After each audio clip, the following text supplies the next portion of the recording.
اعوذ باللہ من الشیطان الرجیم بسم اللہ الرحمن الرحیم۔ عزیزان من، آج اکتوبر 1968 کی 27 تاریخ ہے اور ہم درس قرآن کریم کے سلسلہ نو میں آج سورہ بقرہ کی 62ویں آیت ہمارے سامنے ہے، 2/62۔ جیسا کہ میں نے سابقہ درس کے اختتام پر عرض کیا تھا، یہ آیت اس اعتبار سے بڑی اہم ہے کہ اس کے غلط مفہوم سے یوں کہیے کہ اسلام کا کچھ بھی باقی نہیں رہتا، اور یہ غلط مفہوم ایک عرصہ سے چلا آ رہا ہے، اس لیے اس کے صحیح مفہوم کا سمجھنا بڑا ہی ضروری ہے۔ آیت ہے ان الذین آمنوا والذین ہادوا والنصارى والصابئین من آمن باللہ والیوم الآخر وعمل صالحا فلهم اجرهم عند ربهم ولا خوف علیہم ولا هم یحزنون۔ یہ بات عام طور پر آپ سنتے چلے آ رہے ہوں گے کہ دنیا میں مختلف مذاہب ہیں اور مذاہب میں شروع سے جنگ و جدل چلی آ رہی ہے۔ جتنی خونریزیاں اور فساد انگیزیاں مذہب کے نام پر ہوئی ہیں، دنیا میں کسی اور کاز کے نام پر یہ کچھ نہیں ہوا۔ اس صورت حال سے تنگ آ کر بعض ذہن پھر بے بلا اٹھتے ہیں کہ چاہے مذاہب بلاخر اپنے اپنے وقت میں خدا ہی کی طرف سے آئے تھے، لیکن تو ایک آدھ کے ہر مذہب کا یہی دعویٰ ہے کہ وہ خدا کی طرف سے آیا تھا۔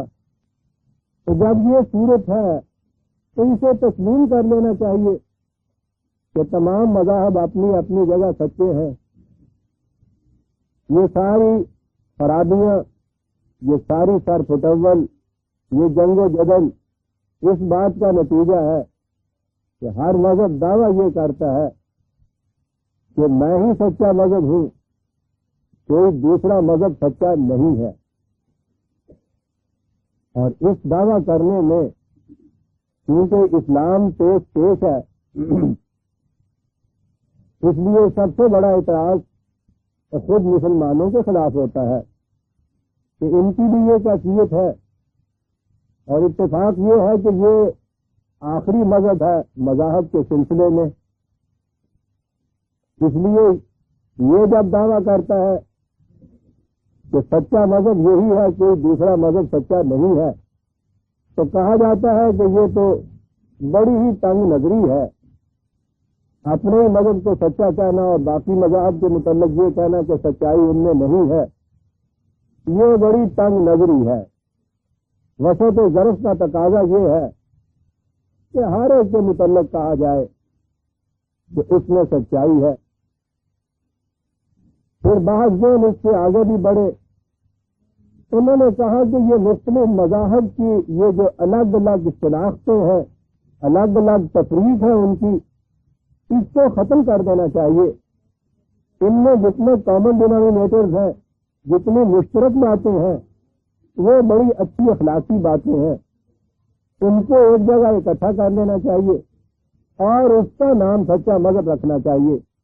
وہ اخلاقی باتیں قریباً تمام مذاہب میں یکساں ہیں۔ جھوٹ نہ بولو، چوری نہ کرو، کسی کو فریب نہ دو، ظلم نہ کرو، استبداد نہ کرو، ستاؤ نہیں کسی کو، وغیرہ وغیرہ۔ یہ اس قسم کے جتنے اخلاقی محاسن ہیں وہ تمام مذاہب میں مشترک طور پر موجود ہیں، ان کو کیوں نہ ایک جگہ اکٹھا کر لیا جائے اور اس کا نام سچا مذہب رکھ لیا جائے۔ چنانچہ ہندوستان میں اس سے عملاً اکبر نے پہلے تجربہ کرنا چاہا۔ اس سے دین الہی کے پیچھے جذبہ محرکہ یہی تھا، اگرچہ اس میں بعض چیزیں اور بھی تھیں میں اس وقت ان سے بحث نہیں کرنا چاہتا، لیکن بنیادی جذبہ یہی تھا۔ اس کے بعد دارا شکوہ نے بھی اس آواز کو اٹھایا، اور دارا شکوہ چونکہ تصوف کا شدت سے قائل تھا، اس لیے اس نے یہ کہیے کہ ہندی تصوف کی بنیاد ہی اس پہ رکھی کہ رام بھی وہی ہے، رحیم بھی وہی ہے۔ یہ خیال عام کیا تو آپ کو معلوم ہے ہندوستان میں یہ کبیر پنتھیے، سور داسیے، حتیٰ کہ ابتدا میں گرو نانک بھی، یہ سارے فقیر منش لوگ اسی خیال کو لے کے اٹھے تھے کہ بھائی یہ رام اور رحیم کی تفریق سے آپس میں سوریزیاں کرنا، یہ کون سی انسانیت ہے؟ اپنے اپنے طور طریقے کے اوپر کوئی رام کو بھجے، کوئی رحیم کی پوجا پرستش کر لے، کوئی مندر میں چلا جائے، کوئی مسجد میں چلا جائے، ان چیزوں کے اوپر تو سر فتول نہیں ہونا چاہیے۔ وہ ان کا مسلک بھگت کبیر کے الفاظ میں گنگا ایک گھاٹ بہ تیرے، کہت کبیر عقل کے پھیرے۔ آپ نے دیکھا کہ تصوف کی بنیاد ہمیشہ تشبیہات پہ ہوتی ہے، اور تشبیہ ان کی ایسی چپک جانے والی ہوتی ہے کہ اس کے بعد کوئی منطقی توجیہ باقی نہیں رہتی۔ گنگا ایک گھاٹ بہ تیرے، کتنی صحیح بات نظر آتی ہے کہ گھاٹ کے اختلافات کے اوپر گنگا کا اختلاف ذہن میں لے آنا، یہ تو بڑی نامعقول سی بات ہے۔ یہ جتنے پنتھ تھے ہمارے ہاں، یہ فقیر منش لوگ، یہ سارے اسی خیال کو لے کے آگے بڑھے۔ اس سے اور آگے بڑھے تو ہمارے ہاں برہم سماجی فرقہ پیدا ہوا راجا رام موہن رائے نے، اس نے بھی یہی خیال عام کیا کہ مختلف مذاہب کی جو سچائیاں اخلاقی اقدار ہیں ان کو اکٹھا کیا جائے۔ چنانچہ ان کے ہاں یہ تھا کہ کسی مذہب کے رسول یا کتاب کو ماننا یہ ضروری نہیں ہے، بلکہ ماننا ہی نہیں چاہیے۔ کہتے تھے اسی سے اختلافات پیدا ہوتے ہیں، بس نیک عملی کی زندگی، خدا کو مان لیا جائے، نیک عملی کی زندگی ہو جائے، بس یہ نجات کے لیے کافی ہے۔ یہ بھی چیز ہوئی، لیکن یہ چیزیں آگے بڑھی نہیں، چلی نہیں، تاہاں کہ ہمارے ہاں پچھلے سیاسی دور میں اس نے ایک خاص سیاسی رنگ اختیار کیا۔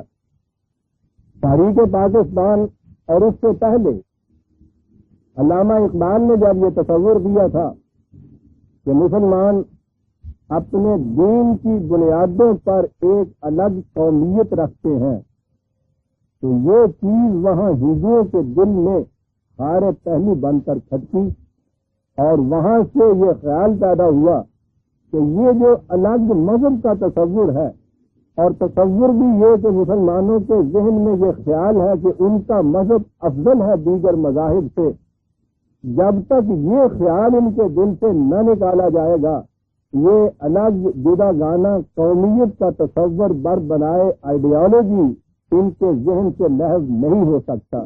یہ تھی وہ سیاسی بنیاد اس چیز کی کہ اس قسم کی پھر تبلیغ کی جائے، اور آپ دیکھتے ہیں کہ اس تبلیغ میں نظر بظاہر کس قدر معقولیت نظر آتی ہے۔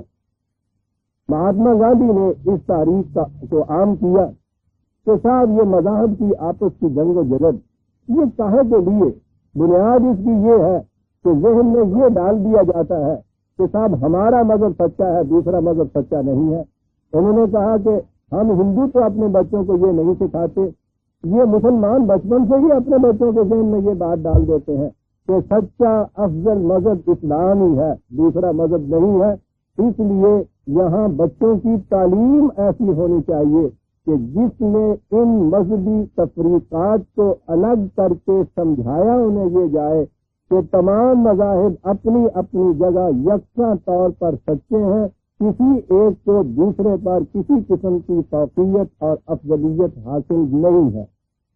ظاہر ہے کہ ایک ہندو کی زبان سے جب یہ بات نکلے تو مسلمان تو اس کو ایکسپٹ کرنے کے لیے تیار نہیں ہو سکتے تھے، وہ مؤثر ثابت نہیں ہو سکتی تھی۔ اس کے لیے ضرورت تھی کہ کسی مسلمان کی طرف سے یہ بات آئے، اور یہ خدمت سر انجام دی ہمارے ہاں اس دور کے امام الہند مولانا ابوالکلام آزاد صاحب نے، انہوں نے جو اپنی تفسیر لکھی ترجمان القرآن، اس تفسیر کی ابتدا میں جو انہوں نے سورہ فاتحہ کی تفسیر لکھی، ترجمان القرآن تو تفسیر نہیں، وہ تو ترجمہ ہے، کچھ تشریحی نوٹ اس کے ساتھ ہے۔ اس کی ابتدا میں انہوں نے ایک بڑی مبسوط تفصیلی سورہ فاتحہ کی تفسیر لکھی تھی، اور اس تفسیر میں انہوں نے یہ بات، یعنی عمودی نقطہ اس تفسیر کا یہ تھا کہ یہ بتایا جائے کہ کسی مذہب کو دوسرے مذہب پر کوئی فوقیت نہیں ہے، تمام مذاہب یکساں طور پر سچے ہیں۔ یہ تفسیر شائع ہوئی تھی 1921 میں۔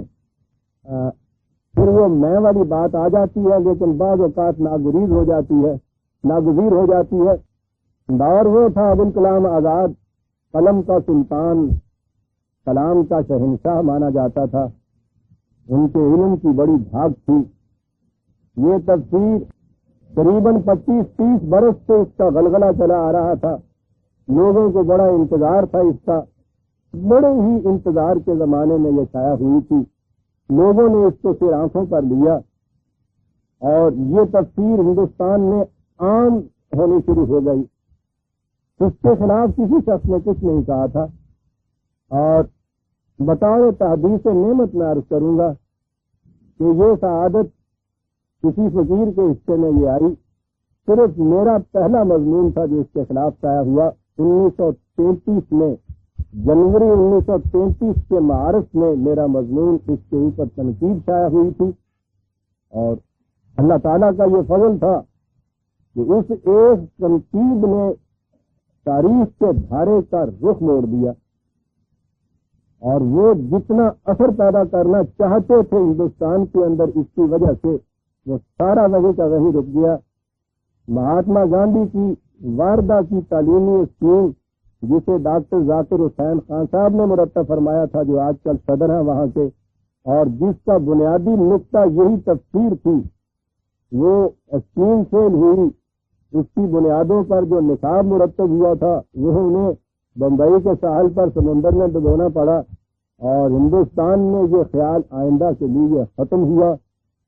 وہ تفسیر جو تھی اس میں انہوں نے لکھا یہ ہے، اور وہ اب موجود ہے، یہاں بھی اس کے ایڈیشن بعد میں چھپے۔ کہاں انہوں نے یہ تھا کہ قرآن نے نوع انسانی کے سامنے مذہب کی عالمگیر سچائی کا اصول پیش کیا۔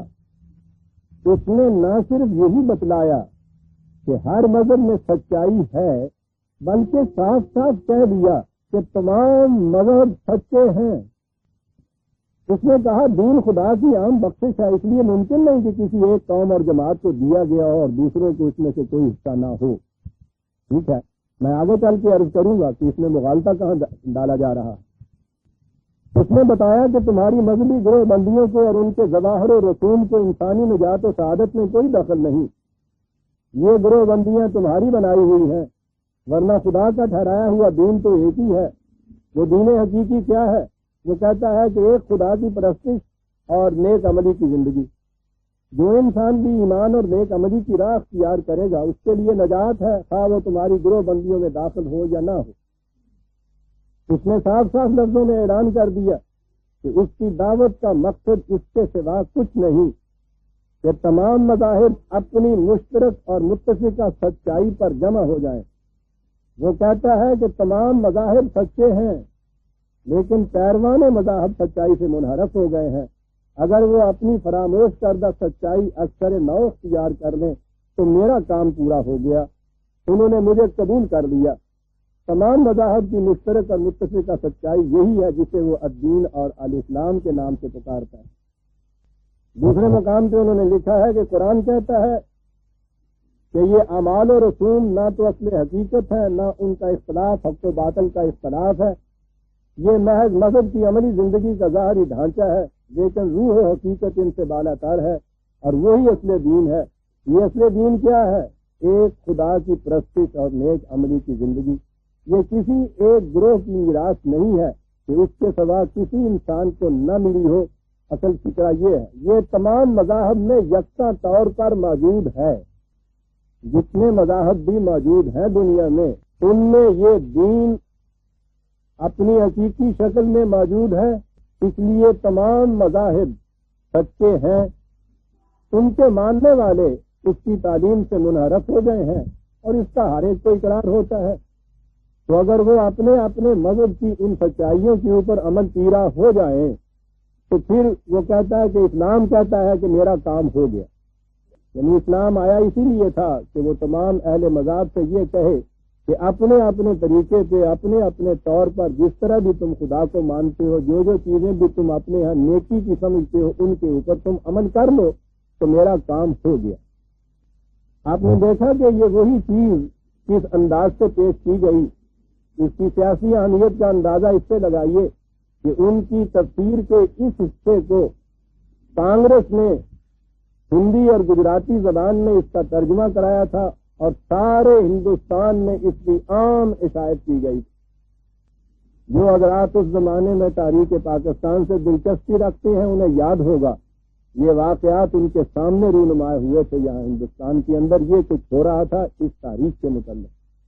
اور میں یہاں یہ عرض کر دوں کہ اصل بات یہ تھی کہ مولانا آزاد کو زندگی کے اس دور میں آ کر خود اسلام کے مستقبل کی طرف سے مایوسی ہو چکی تھی، اور یہ چیز ایک شخص کی موت کے بعد میں الزام کے طور پہ عائد نہیں کرتا۔ ان کی کتاب انڈیا ونز فریڈم، جو ان کی آخری کتاب ہے اور ان کے وفات کے بعد شائع ہوئی ہے، اس کے آخر میں صاف الفاظ میں وہ شخص لکھتا ہے کہ اسلام نے در حقیقت دین کی بنیادوں پر ایک قومیت تشکیل کرنے کا تجربہ کیا تھا، وہ تجربہ بری طرح سے ناکام ثابت ہوا، اس لیے اب اس کو دہرانا حماقت ہے۔ کتاب موجود ہے، اس میں یہ الفاظ موجود ہیں۔ تو یہ وہ چیز ہے جو وہ شخص اپنے مرنے کے قریب کہہ کے چلا گیا، تو نظر آتا ہے کہ اس شخص کو اسلام کے متعلق وہ یقین رہا ہی نہیں تھا۔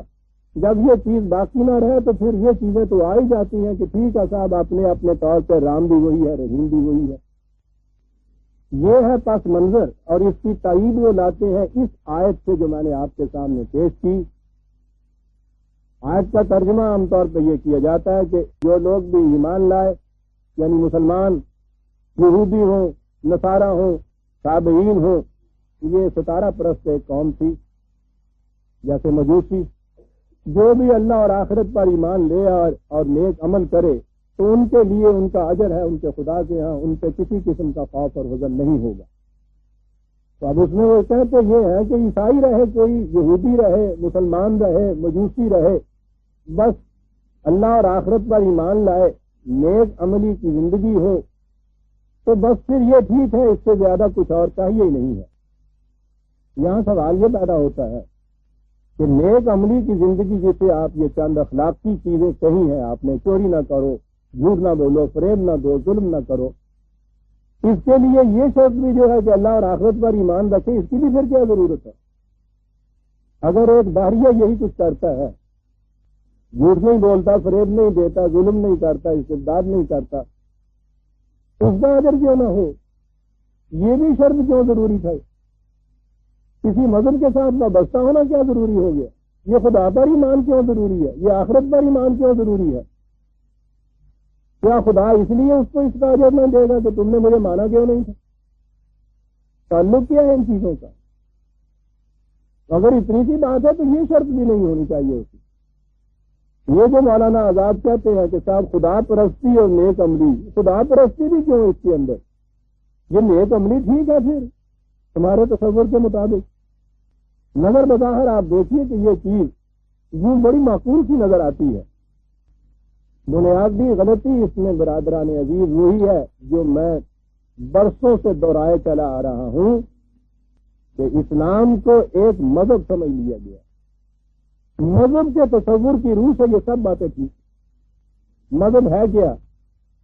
انفرادی طور پر اپنے طور پر آپ کچھ کر لیں، انفرادی طور پر اپنے طور پر آپ کی نجات ہو جائے۔ نجات ہو گئی یا نہیں ہو گئی اس کے لیے کوئی خارجی ثبوت تو کسی کے پاس ہے نہیں، یہ تو محض ایک عقیدے کی چیز ہے میں نے اپنے ذہن میں یہ سمجھ لیا کہ اس طریقے سے نماز پڑھ لوں، اس طریقے سے یہ فلاں رسوم ادا کر لوں، یہ کلمات زبان سے ادا کر دوں، اس کا مجھے ثواب ملے گا، ثواب ملنے کے بعد میری نجات ہو جائے گی۔ ساتھ ہی میرے پڑوس میں ایک ہندو بیٹھا ہوا، وہ کہے کہ صبح کے وقت اٹھ کے میں اگر شیو جی کی مورتی کے سامنے کچھ پھول چڑھا دوں، کچھ گھنٹی بجاؤں، کچھ منتر، کچھ اشلوک، کچھ اس کی عقیدت کے شردھا کے اس کے چرنوں میں پھول چڑھا کے کچھ منتر کا الاپ کر لوں، اس طرح سے مجھے ثواب مل جائے گا۔ یہ پن کی باتیں ہیں، میری مکتی ہو جائے گی۔ عیسائی اپنے گرجا میں اپنی سیلویشن کے لیے یہ کچھ کر دے گا، ہندو اپنے مندر میں کر دے گا، مسلمان مسجد میں یا اپنے کمرے میں بیٹھا ہوا کر دے گا۔ یہ جو نجات کا تصور انفرادی ہے آپ کے ہاں، مذہب کے متعلق جو یہ کہا گیا ہے کہ یہ ایک پرائیویٹ عقیدے کا نام ہے، اس بنا پہ لیا جائے تو پھر تو یہ ٹھیک ہے۔ اپنے اپنے طریقے پہ جس طور پہ کسی نے کچھ کر لیا، اپنے ذہن میں اس نے سمجھ لیا کہ میری نجات ہو گئی۔ اسے غور سے سنیے کہ اس نے اپنے ذہن میں یہ سمجھ لیا کہ میری نجات ہو گئی۔ اس بات کا ثبوت نہ مسلمان کے پاس ہوتا ہے نہ ہندو کے پاس ہوتا ہے کہ ایسا کرنے سے نجات ہوتی ہے اور ویسا کرنے سے نجات نہیں ہوتی۔ اسے کوئی ثابت ہی نہیں کر سکتا۔ کوئی شخص اپنے متعلق بھی نہیں کہہ سکتا ساری عمر میں کہ مجھے یقین ہے کہ میری نجات ہو گئی۔ ارے ثبوت کیا ہے تمہارے پاس نجات ہو گئی؟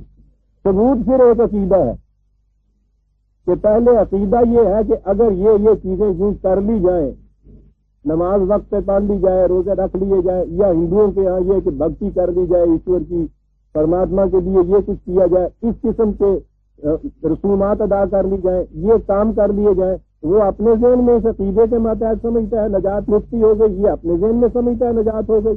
نہ ثبوت اس کے پاس ہوتا ہے نہ اس کے پاس ہوتا ہے۔ دوسرے کو پر ثابت کرنا تو ایک طرف، اپنے متعلق بھی وہ یقین سے نہیں کہہ سکتا، سوائے اس کے کہ اس کا عقیدہ یہ ہے کہ ایسا کرنے سے میری نجات ہو جاتی ہے۔ لہذا مذہب میں جب صورت یہ ہو تو وہاں تو یہ بات بڑی خوش آئندی نظر آتی ہے نا کہ بھائی ٹھیک ہے، اپنے اپنے طور پر اچھے کام کر لیے، ایشور پرماتما کو، خدا کو، گاڈ کو مان لیا، اس سے نجات ہو گئی۔ تو بنیادی چیز تو یہ ہوئی کہ کیا مذہب یہی اسی لیے آتا ہے؟ اسی چیز کا نام مذہب ہے۔ مذہب تو اسی لیے ہے اور اسی چیز کا نام ہے، لیکن جیسا کہ میں نے شروع سے آج تک عرض کرتا چلا آ رہا ہوں، خدا کی طرف سے مذہب نہیں ملتا، خدا کی طرف سے دین ملتا ہے، اور دین کوئی ایسی چیز نہیں تھی کہ پہلی دفعہ نبی اکرم صلی اللہ علیہ وسلم ہی کو ملا ہو۔ پہلے دن سے الدین ہی ملتا چلا آ رہا، ہر نبی کو الدین ہی ملا تھا۔ اس نبی کے جانے کے بعد اس الدین میں انسانی خیالات کی آمیزش ہوئی، اس کے پیغام میں تحریف ہوئی، اسے بھلا دیا گیا، اسے مٹا دیا گیا، وہ اپنی اصلی شکل میں باقی نہ رہا۔ انسانی خیالات کا مجموعہ جو بعد میں بنا، اس کا نام مذہب رکھا گیا، جس کا ترجمہ ریلیجن کیا گیا۔ اس کے بعد پھر ایک نبی آتا گیا، وہ نبی کیا کرتا تھا؟ وہ پھر اب دین کو لے کے آ جاتا تھا جو اس مذہب کے خلاف چیلنج ہوتا تھا۔ وہ اس پہلے نبی کے دین کو جو مسخ کر کے مذہب کی شکل دے دی جاتی تھی، وہ اس مذہب کی شکل کے خلاف ایک چیلنج ہوتا تھا، اسے مٹا کے پھر اب دین کو نصب کرتا تھا، پھر اب دین آ جاتا تھا، پھر لوگ وہی کچھ اس کے ساتھ کرتے تھے، پھر ایک اور رسول آ جاتا تھا، پھر وہ اب دین دے جاتا تھا۔ تو ہوتا پھر یہ رہا کہ اب دین تو اس نبی کی زندگی میں تھوڑے سے وقت کے لیے سامنے رہتا، اور اس کے بعد اسی نبی رسول یا اس دین کے نام لے آئے ایک مذہب کو وضع کر لیتے، نسبت اس کی اسی رسول کی طرف کرتے، نسبت اپنی انہی کتابوں کی طرف کرتے، لیکن دین کی جگہ اپنا تراشیدہ مذہب اختیار کر لیتے۔ اور یہ ہے وہ مذاہب کے جن کی نسبت بھی رسولوں کی طرف ہوتی ہے، بانیان مذاہب کی طرف ہوتی ہے، خدا کی طرف سے عطا کردہ یہ بتایا جاتا ہے۔ آخر میں نبی اکرم صلی اللہ علیہ وسلم کی وفات سے بھی اب دین آیا، اس نے آ کے بھی وہی کیا.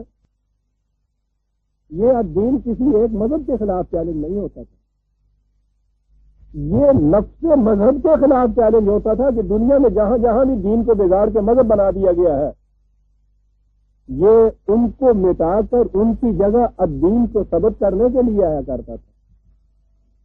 اسے کہتے ہیں مذہب کے خلاف چیلنج.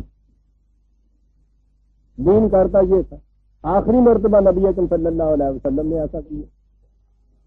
حضور تشریف لے گئے اور آپ کی تشریف براری کے کچھ عرصے کے بعد مسلمانوں نے بھی وہی کچھ کیا جو پہلے اہل دین کیا کرتے تھے.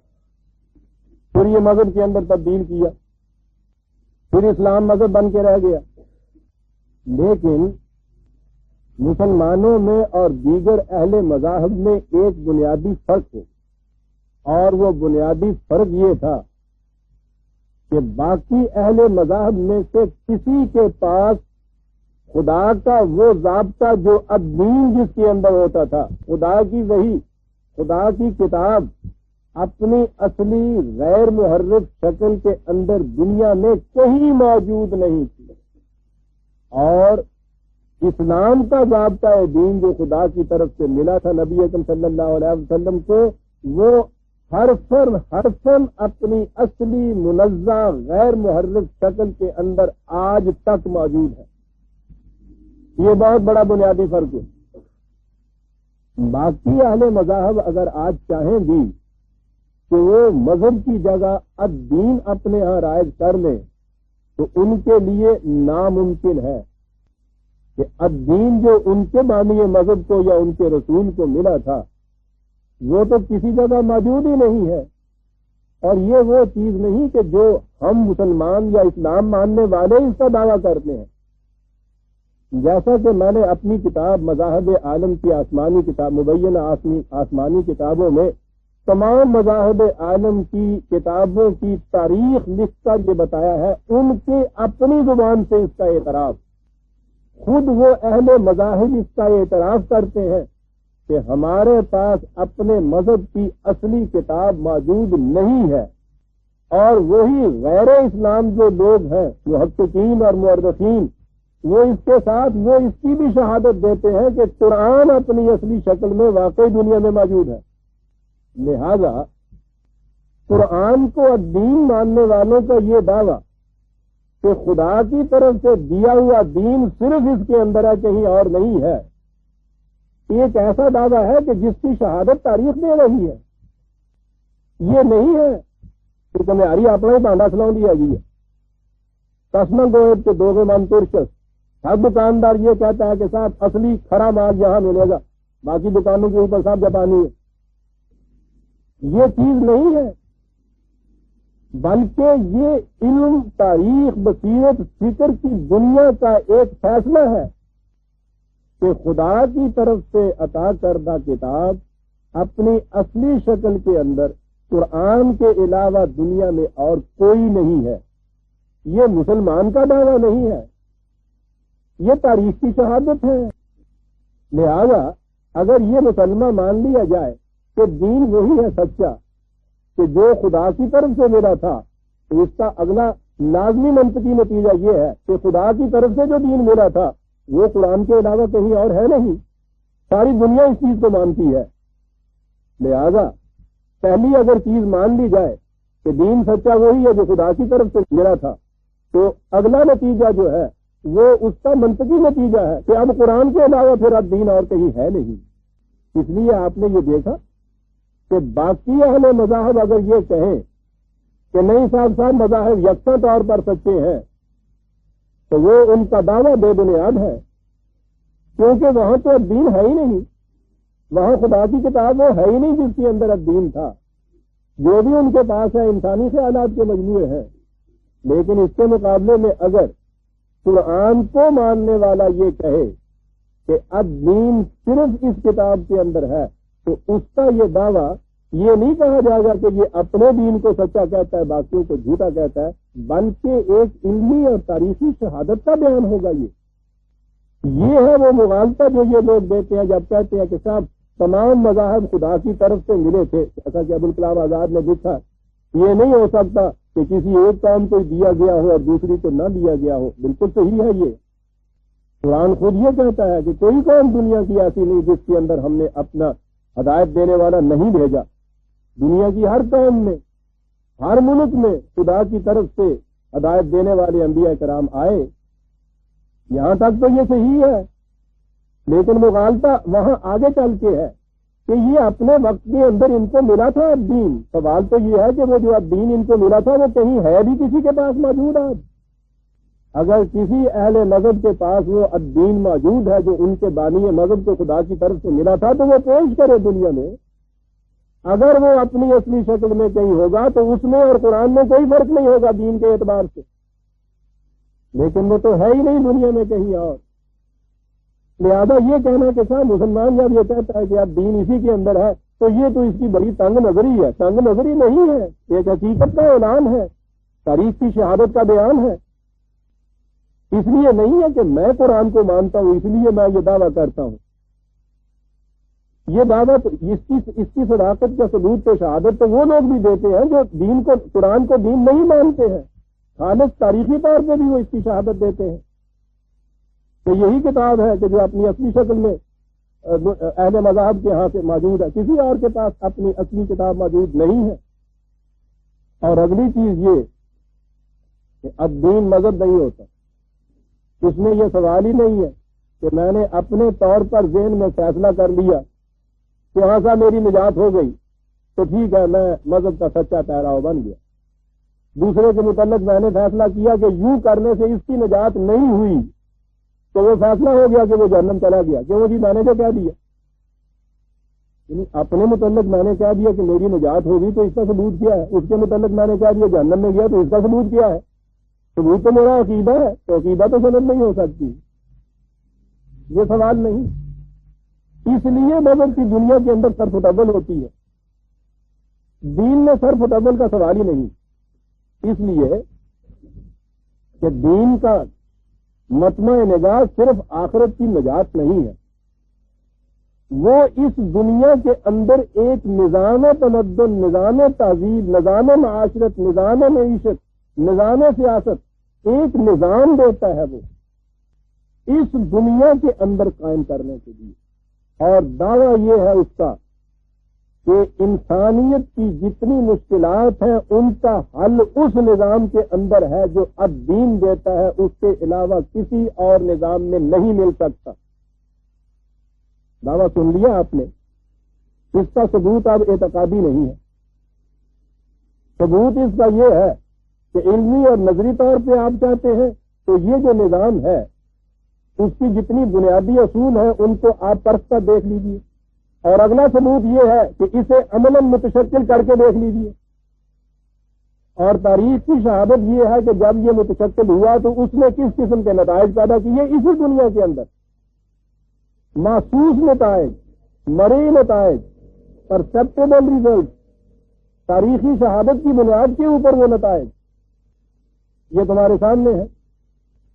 تو جب دعویٰ یہ ہو تو پھر تو یہ سوال ہی نہیں ہے کہ صاحب میں اپنے دین کو، مذہب کو سچا کہتا ہوں، اپنے کو سچا کہتے ہیں۔ سوال تو یہ ہے کہ ایک نظام زندگی ہے، اس نظام زندگی کو متشکل کر کے دیکھ لو، اگر اس کے وہ نتائج نکلتے ہیں تو وہ سچا ہے، وہ نتائج برآمد نہیں ہوتے وہ جھوٹا ہے، اور جو نتائج مرتب ہوتے ہیں اگر وہ کسی اور نظام سے بھی مرتب ہو سکتے ہیں پھر آپ کہہ سکتے ہیں کہ دونوں نظام یکساں ہیں، اور اگر وہ کسی اور نظام سے نہیں ہو سکتے، اسی ایک نظام سے ہوتے ہیں، تو پھر تو کہنا پڑے گا کہ واقعی یہ نظام افضل ہے، یہ ہے الدین۔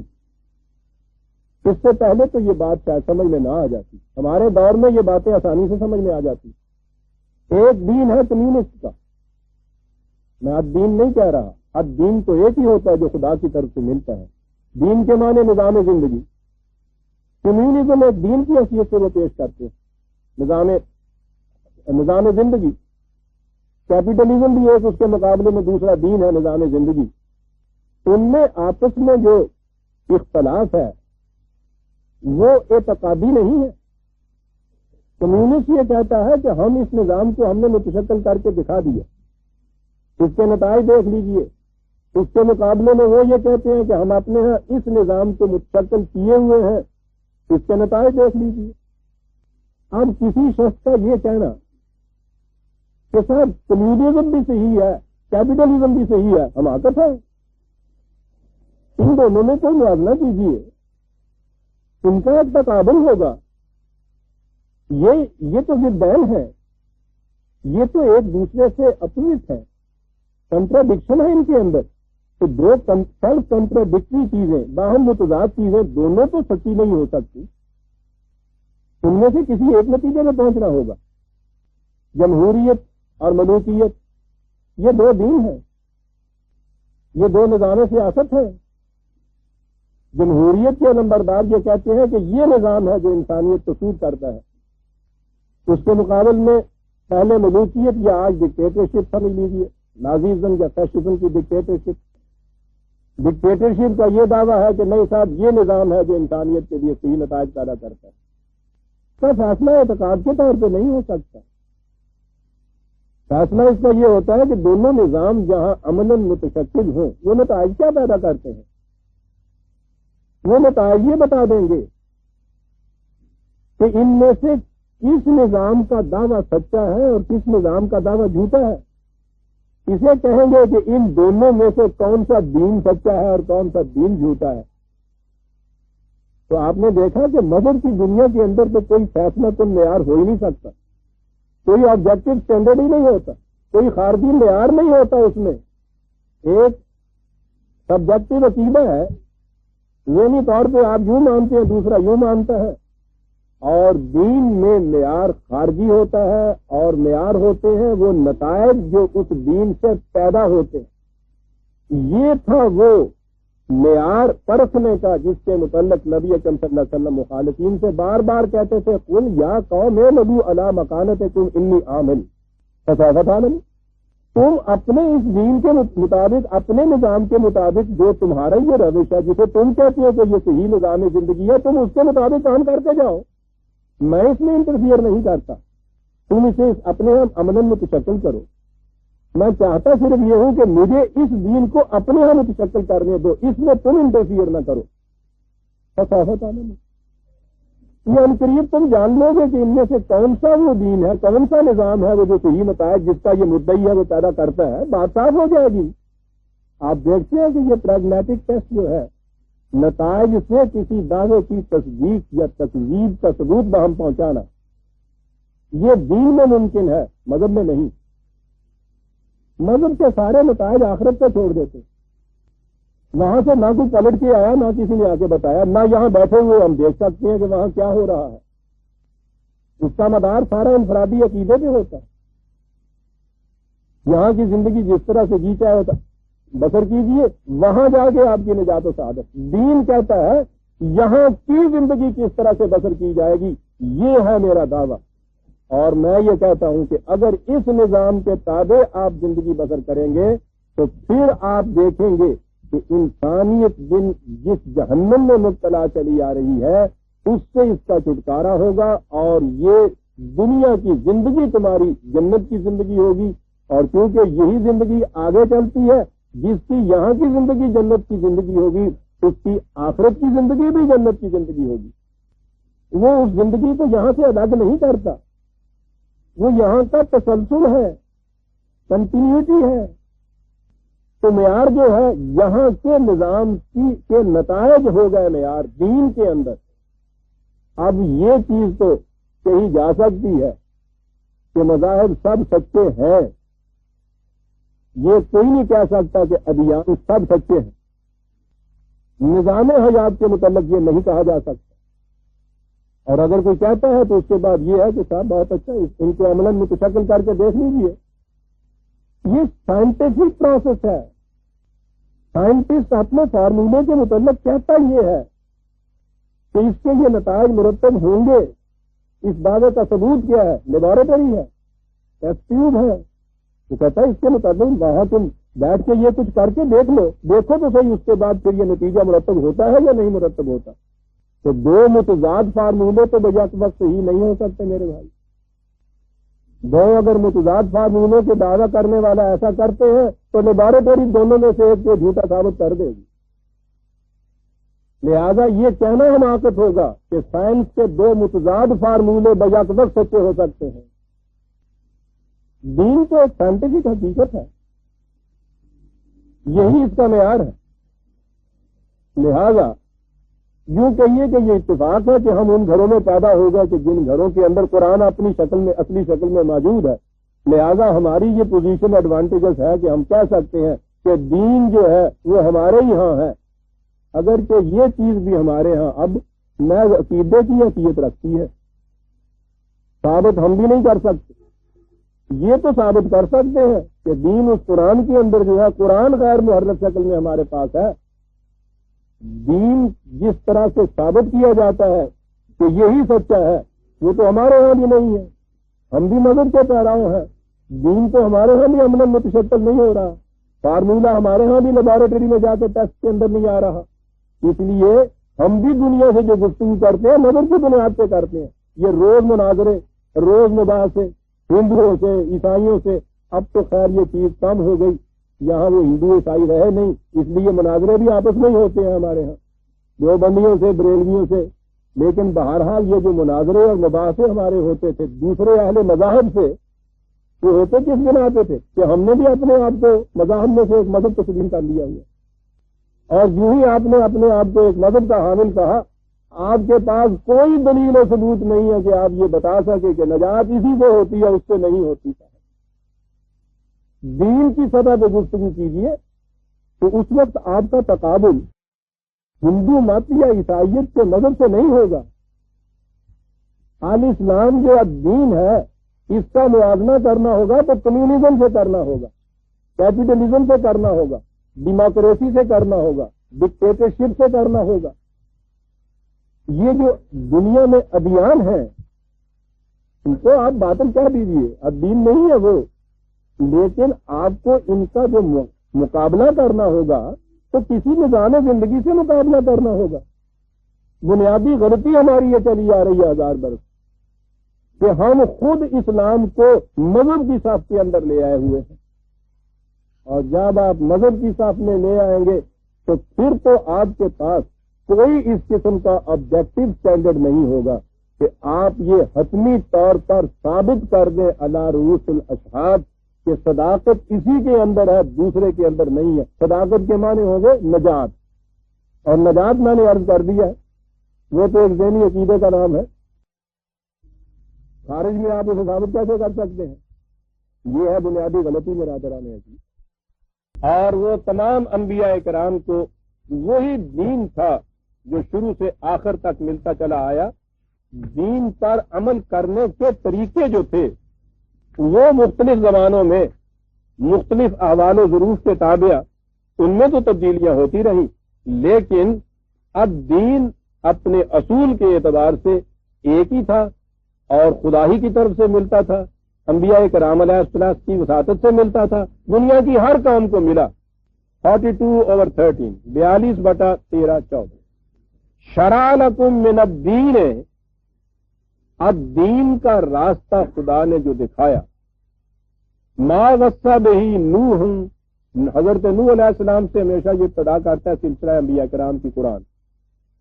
پہلے نبی کا ذکر کیا اور اس کے بعد والذی اوحینا الیک، آخری نبی کا ذکر کیا کہ پہلے نبی کو بھی وہی اب دین دیا اور یہ جو تم پر وحی کیا جاتا ہے یہ بھی وہ، اور درمیان میں وما وصینا بہ ابراہیم وموسیٰ وعیسیٰ، ان تمام انبیاء کو یہی کچھ کہا گیا.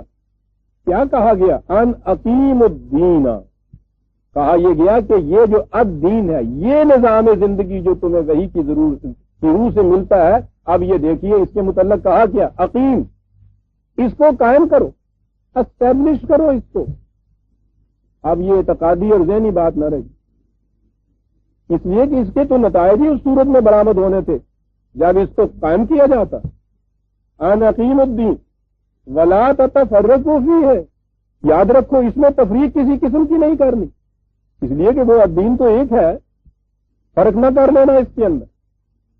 فرق کرنا کیا ہوگا؟ کبر علی المشرکین ما تدعوہم الیہ، یہ جو شرک کرنے والے ہیں، خدا کے دین کے اندر اور اصول زندگی ملا دینے والے اپنی طرف سے، ان پر یہ بات بڑی گراں گزرے گی جو تم یہ کہو کہ صاحب صداقت اسی کے اندر ہے، ان کے اندر نہیں ہے جس میں انہوں نے آمیزش کر دی تھی اپنے خیالات کی۔ اللہ یجتبی الیہ من یشاء ویہدی الیہ من ینیب، یہ تو خدا کا قانون ہے، اس کے مطابق وہ اس کی طرف تمہیں دعوت دیتا ہے۔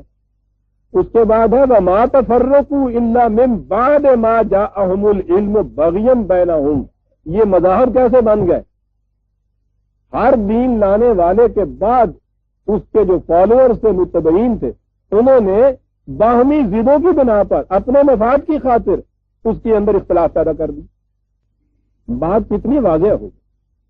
یہ جو تھے اختلافات، قرآن کریم اس کی شہادت دیتا ہے، وہ کہتا ہے کہ ہمارا طریقہ یہ رہا وَمَا نَنسَخْ مِنْ آیَةٍ أَوْ نُنْسِهَا نَأْتِ بِخَيْرٍ مِنْهَا أَوْ مِثْلِهَا 2/106 2/106 کہتا ہم کرتے یہ تھے کہ اب دین بھیجتے تھے، اس کے بعد یا تو حوادث ارضی و سماوی کی وجہ سے یا خود لوگوں کی سازشوں کی وجہ سے اس کا کچھ حصہ تو ایسا تھا جو مٹی جایا کرتا تھا، باقی نہیں رہتا تھا، کچھ حصہ ایسا تھا جس کے اندر وہ تعریف کر دیتے تھے، پھر ایک اور رسول آ جاتا، کرتے پھر ہم یہ کہ جو حصہ مٹ گیا ہوتا اور اس کو اسی طرح سے باقی رکھنا مقصود ہوتا، اس جیسا ہی حصہ اور ہم دے دیتے وہی کے ذریعے سے، جتنا حصہ اس میں ایسا تھا جو صرف وقتی طور پہ رکھنے کے قابل تھا، یعنی وہ طریقے، وہ انداز، وہ طرز جس سے وہ دین قائم ہوتا ہے،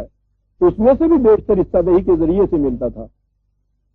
اس سے بہتر طریقہ اگر اس دور کے لیے ضروری ہوتا تو ہم وہ دے دیتے، اور اس طرح سے دوسرا نبی آ کر پھر اسی دین کو اسٹیبلش کر کے چلا جاتا۔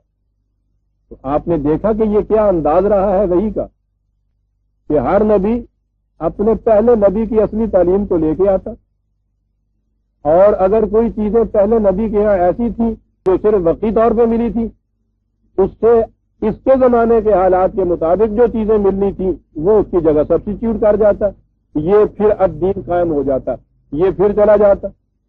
پھر قرآن نے یہ بتایا کہ کتب سابقہ کے اندر ان کتابوں کے ماننے والوں نے تعریف کتنی کی، وَلَقَدْ آتَيْنَا مُوسَى الْكِتَابَ فَاخْتُلِفَ فِيهِ 11/111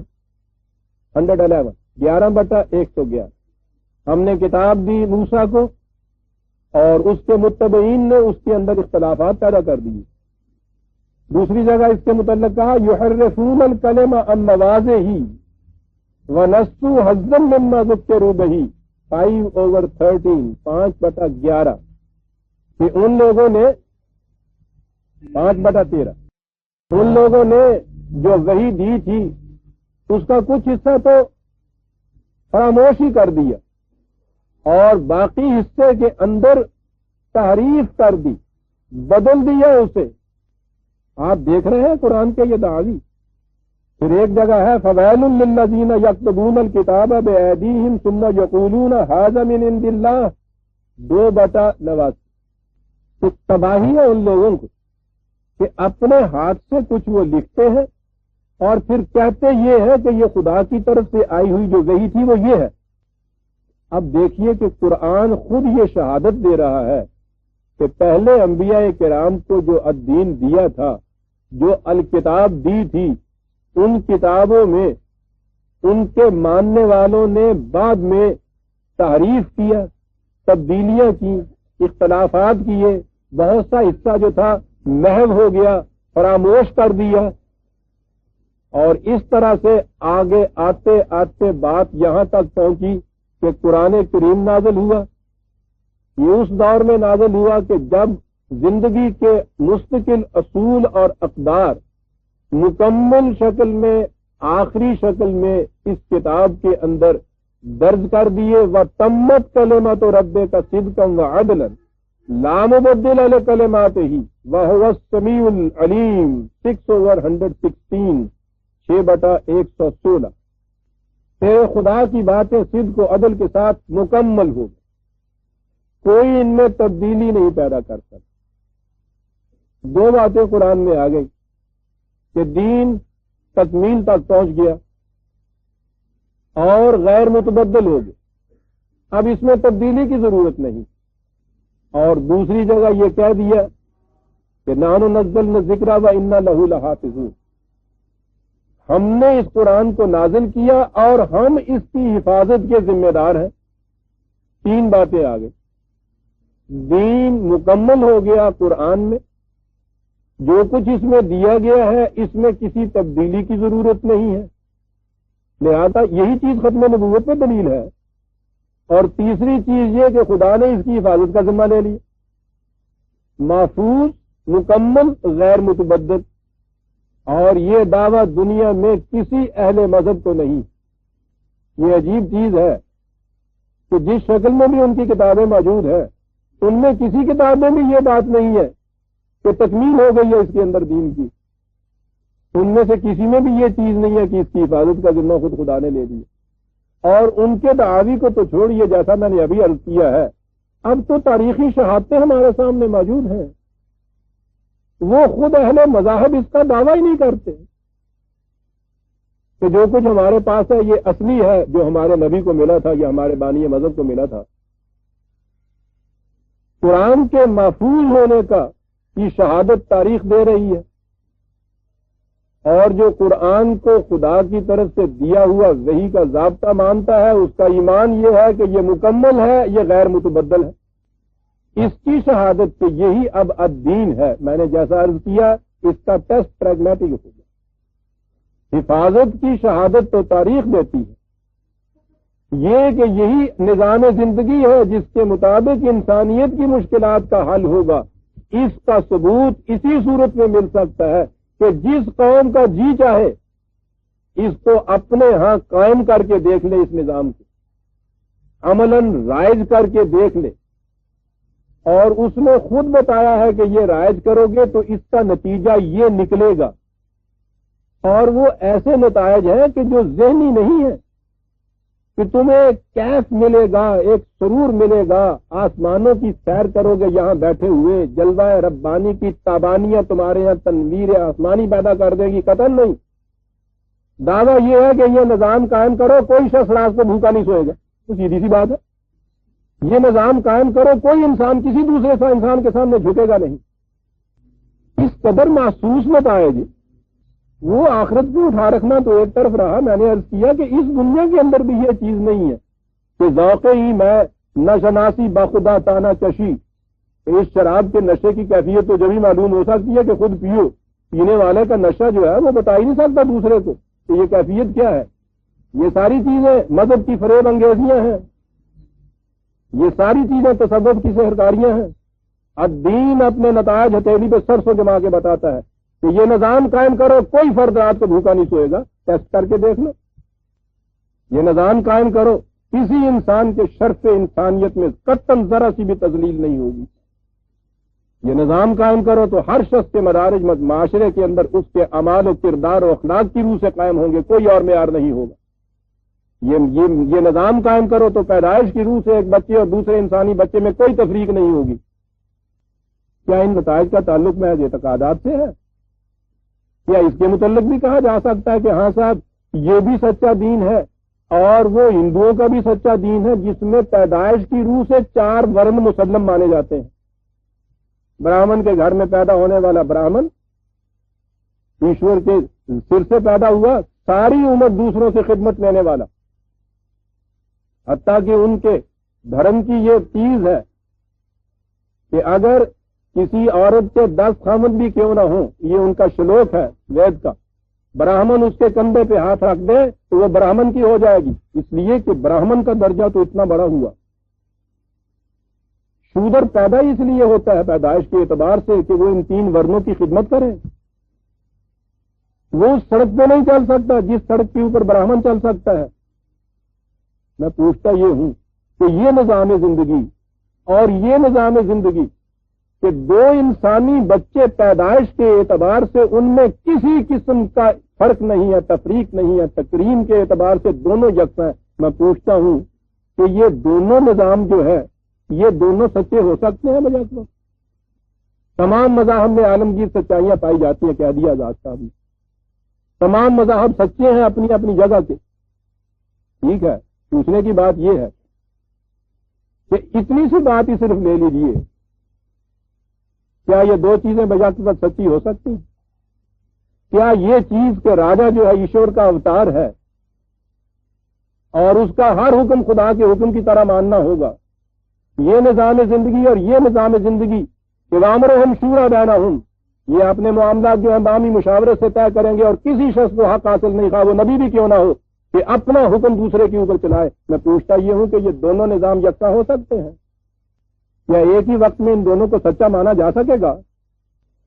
کیا یہ نظام زندگی کے ساتھ رزق کی بست و کشاد اس نے اپنے ہاتھ میں رکھی ہوئی ہے، تو جس کو چاہے لاکھوں دے، جس سے چاہے سب کچھ چھین لے، جس سے وہ چھینتا ہے وہ بھوکا مرے محتاج ہو، اس کو حق حاصل نہیں ہے کہ وہ شکایت کا حرف بھی زبان پہ لائے؟ اور اس کے مقابلے میں یہ نظام زندگی کہ یہ تمام چیزیں جتنی ہوتی ہیں انسان کی اپنے ہاتھوں کی لائی ہوئی ہوتی ہیں، معاشرہ ذمہ دار ہے ان تمام چیزوں کا، خدا اس کا ذمہ دار نہیں ہے۔ میں پوچھتا ہوں کہ یہ دونوں نظام بجا کے وقت سچے ہو سکتے ہیں؟ عالمگیر سچائیاں تمام مذاہب میں یکساں طور پہ پائی جاتی ہیں۔ میں کہتا ہوں مظاہر کا کیا ذکر ہے؟ دنیا میں کوئی داڑیا بھی یہ نہیں کہتا کہ جھوٹ بولا کرو، فریب دیا کرو، زنا کیا کرو۔ مذاہب کی بھی کیا شرط ہے؟ خدا پرستی کی کیا شرط ہے اس کے اندر؟ یہاں یہ شرط کہ یہ جو تھا نظام، یہ اصول دین کے پیدائش کے اعتبار سے تمام انسانی بچے یکساں طور پر واجب التکریم ہے، یہ انسانوں کا بنایا نہیں ہے، خدا کا بنایا ہوا ہے، غیر متبدل ہے، کوئی انسان اس میں کسی قسم کی تبدیلی نہیں پیدا کر سکتا۔ یہ ہے خدا پر ایمان کے معنی۔ سمجھ لیا عملاً تعلق کیا ہے خدا پر ایمان کا؟ اور جسے آپ آخرت پر ایمان کہتے ہیں، وہ آخرت پر ایمان کیا ہے؟ آخرت کے ایمان کے معنی ہے ہر عمل اپنا غیر متبدل نتیجہ برآمد کر کے رہتا ہے، وہی نہیں جا کر یہاں آخرت کے معنی مستقبل ہے، عمل کے بعد نتیجہ سامنے آتا ہے، وہ عمل کا مستقبل ہوتا ہے، وہ ہر عمل کی اپنی آخرت ہوتی ہے۔ آخرت پر ایمان کے معنی یہ ہے کہ یہ دیکھنے کے لیے کہ میرا عمل صحیح ہے یا غلط ہے، جو کچھ میں کر رہا ہوں، اس کے بعد دیکھو آنے والا نتیجہ جو ہے، اسے کہتے ہیں آخرت، کہ واقعی وہ نتیجہ پیدا ہو گیا ہے جو نتیجہ اس نے دعویٰ کیا تھا کہ پیدا ہوگا۔ کیا ٹیسٹ ٹیوب نے یہ بتا دیا ہے کہ یہ واقعی وہ چیز پیدا ہوئی جو فارمولے نے دعویٰ کیا تھا؟ یہ ہے عزیزان من خدا پر ایمان، یہ ہے آخرت پر ایمان۔ مذہب کی دنیا کو اس سے کیا تعلق؟ جیسا میں نے ابھی عرض کیا ہے، سچ بولو جھوٹ نہ بولو، اس میں خدا پر ایمان کے کیا معنی ہیں؟ ڈہری اگر سچ بولتا ہے تو کیا اس کو اگر ان کے نزدیک اجر یہی ہے تو پھر اس کا اجر نہیں ملے گا؟ اجر کیا ہے؟ اجر عزیزان من ایک نظام زندگی ہے جس کے نتائج کا نام اجر ہوتا ہے انسانوں کے لیے۔ میں پوچھتا یہ ہوں، آپ دیکھیے تو صحیح، نظام سرمایہ داری کے اندر ایک شخص باپ سے کروڑوں روپے وراثت میں پاتا ہے، 4 فیکٹریاں اس کی ہیں، اس کے اندر 10,000 مزدور کام کر رہا ہے، صبح سے شام تک ایک مزدور 10 روپے کما کے دیتا ہے، وہ اس میں سے 3 روپے اس کو دیتا ہے، باقی اپنے گھر لے جاتا ہے، اور اس کے بعد وہ ایک سبیل لگا دیتا ہے گھوڑوں کو پانی پلانے کے لیے، کسی جگہ خیرات کے اندر 1000 روپیہ چندہ دے دیتا ہے، مسجد میں قالین بچھا دیتا ہے، کعبے میں پنکھے لٹکا دیتا ہے۔ بڑے نیکی کا کام ہے نا؟ کیا اس نظام کے تابع جو اس نے اپنے یہاں قائم کر رکھا ہے اس فیکٹری کے اندر، جہاں وہ 1000 آدمی کی محنت کی کمائی میں سے 7 روپے روز لے جاتا ہے، اس میں سے اگر اس نے 4 آنے دے دیے اس پنکھے اور خیرات کے کام میں، اسے نیکی کہیں گے آپ؟ میں ابھی بتاؤں گا قرآن کی روح سے، قرآن نے جھٹک کے رکھ دیا ہے اس تصور کو نیکی کے، لیس البر ان تقوم الوجہ قبل المشرق والمغرب۔ یہ اپنے آپ کو فریب میں مت رکھو کہ نیکی یہ ہوتی ہے کہ منہ اس طرف کر لیا یا اس طرف کر لیا۔ ابھی آیتیں آتی ہیں آپ کے سامنے، وہ کہتا ہے کہ یہ چیزیں کہ آپ نے حاجیوں کے لیے سبیلیں لگا دی، کعبے کی تزئین و آرائش کا سامان پیدا کر دیا، اس کو نیکی سمجھتے ہو تم؟ نیکی یہ ہے کہ تم نے انسانیت کی منفعت بخشی کے لیے کیا کیا۔ مذہب اسے نیکی کہتا ہے، منہ طرف قبلہ شریف کے پکی کی، یہ نہ کہو تو نماز نہیں ہوتی، نماز نہیں ہوتی تو پھر نجات نہیں ہوتی۔ وہ کہتا ہے لیس البر ان تقوم الوجہ قبل المشرق والمغرب۔ کیوں فریب دیتے ہو آپ نے آپ کو؟ وہ تو میں کئی دفعہ کہا کرتا ہوں، رانگ نوشن آف مورالٹی نے تباہ کیا ہے دنیا کو۔ یہ جو برائیاں ہیں اس سے تو کوئی بھی فریب میں نہیں آتا، کون اس کے فریب میں آئے گا جو یہ کہے گا کہ میں ہر جگہ فریب دیتا ہوں، ہر جگہ جھوٹ بولتا ہوں؟ یہ جو اخلاق کے غلط تصور ہے، نیکی کا غلط تصور ہے، اور قرآن نے یا الدین برادران عظیم جو کام کرتا ہے آ کر برائیوں کے متعلق کہنا تو کوئی بڑی بات ہی نہیں ہے۔ آپ دیکھیے قرآن نے کوئی لمبی چوڑی لسٹ ہی اس قسم کی نہیں کی، ضمن بات کر جاتا ہے کہ ٹھیک ہے سچ بولنا چاہیے، جھوٹ نہیں بولنا چاہیے، فریب نہیں دینا چاہیے، ضمن اصل چیز وہ یہ کہتا ہے کہ یہ جو تم نے اپنے ذہن میں نیکیوں کا غلط تصور قائم کر رکھا ہے یہ باطل ہے تصور۔ یم کو سب الارض ما ینفع الناس، بات ایک اصول ہے، بقا اسی عمل کے لیے ہے کہ جو نو انسانی کے لیے منفعت بخش ہوتا ہے۔ اسے نظام زندگی کہتے ہیں، اسے ضابطۂ حیات کہتے ہیں۔ یہ ضابطہ ایک ہی ہو سکتا ہے، یعنی دو ضابطے، نو انسانی کے لیے منفعت بخش، نو انسانی کے لیے مضرت رساں۔ میں پوچھتا ہوں کہ یہ دونوں یکساں سچے ہو سکتے ہیں؟ یا پوری عالم انسانیت کے لیے منفعت بخش اور کسی ایک گروہ، ایک خاندان، ایک گروپ، ایک قبیلہ، ایک قوم کے لیے منفعت بخش اور باقیوں کے لیے مضرت رساں، کیا یہ دونوں نظام یکساں ہو سکتے ہیں؟ آئیے اب قرآن کریم کی طرف۔ یہ جو آیت تھی قرآن نے دی، یہ اس مقام پہ آئی ہے، آپ کو معلوم ہے کہ بنی اسرائیل کی داستان چلی آ رہی ہے۔ بنی اسرائیل نے جہاں جہاں دھوکے کھائے تھے، جہاں جہاں ان میں تباہیاں آئی تھیں، ان کے وہ قرآن وجوہات بیان کرتا ہے۔ ان کا بنیادی عقیدہ یہ تھا کہ کوئی شخص جنت میں نہیں جا سکتا جب تک وہ بنی اسرائیل کی نسل میں پیدا نہ ہوا ہو، بنی اسرائیل کے نسل میں۔ یاد رکھیے یہودیت نسلی مذہب ہے، وہ صرف ایک نسل کے اندر محدود ہے۔ بنی اسرائیل نسبی طور پر ایک قوم ہے، وہ اپنے سے باہر شادی نہیں کرتے، اور کوئی غیر بنی اسرائیل کنورٹ ہو کر یہودی نہیں ہو سکتا، تبلیغی مذہب نہیں ہے، وہ اس نسل کے اندر محدود ہے۔ اب یہ دیکھیے عقیدہ کہ ایک نسل جس میں اس نسل کے علاوہ کوئی انسان داخل نہیں ہو سکتا، یعنی نسل تو ایک ایسی چیز ہے نا کہ جس میں دوسری نسل کا انسان داخل ہی نہیں ہو سکتا، وہ تو پیدائشی چیز ہوتی ہے۔ اور اس کے ساتھ عقیدہ یہ کہ جنت صرف ان کے لیے ہے، ان کے علاوہ کسی اور کے لیے نہیں۔ کتنی بڑی تباہی کا موجب ہے یہ عقیدہ، کتنا غلط ہے، کتنا فریب انگیز، کتنا خود فریبی پر مبنی ہے یہ عقیدہ۔ اور خود فریبی پر نہیں، اگر اس کو سچا مان لیا جائے تو بنی اسرائیل کے اس نسل کے علاوہ ساری انسانیت جو ہے وہ ہمیشہ کے لیے کنڈم ہو گئی نا، اور پھر کسی انسان کے بس میں یہ نہ رہا کہ وہ نجات حاصل کر سکے، اس لیے کہ وہ بنی اسرائیل کے گھر میں پیدا ہی نہیں ہوا، پیدا ہو سکتا نہیں ہے، جتنی مرضی ٹیل لا لے۔ آپ نے دیکھا کتنی بنیادی چیز قرآن نے کہا، کیا کہہ رہے ہیں؟ اب دین جیسی چیز جو انسانیت کی فوز و فلاح کے لیے خدا کی طرف سے ملتی ہے، اس کے متعلق یہ عقیدہ پیدا کر لینا کہ وہ ایک نسل کے اندر محدود ہے، اس نسل میں پیدا ہونے والا، اس میں جو بچہ پیدا ہوتا ہے بنی اسرائیل کے ہاں، اس کی تو کوئی خوبی نہیں ہے کہ وہ ان کے گھر میں پیدا ہو گیا، محض اس لیے کہ وہ وہاں پیدا ہو گیا جنت میں۔ اور جو ان کے ہاں پیدا نہیں ہوا ہے وہ لاکھ نیک عملی کی زندگی بسر کرے، کتنا ہی اچھا کیوں نہ ہو جہنم میں۔ کہا تم کیا عقیدہ لے کے آئے ہو؟ نے کہا یہ سب باطل ہے۔